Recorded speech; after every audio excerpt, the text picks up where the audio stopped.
Welcome to Drollypart channel, and in today's video I'm going to show you how to enable fingerprint lock on Android. Now the first thing you have to do is go to your settings app. From here scroll down and then go to security and privacy.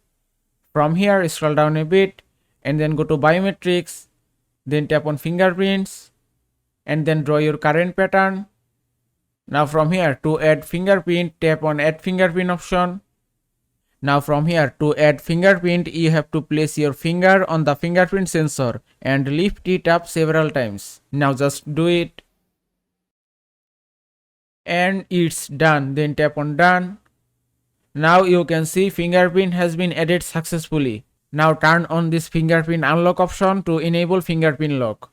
And it's done. Now if I lock my device and then unlock with fingerprint, and it's unlocked. And that is how you can enable fingerprint lock on Android. I hope this video was helpful. If it was, please give it a thumbs up and don't forget to subscribe.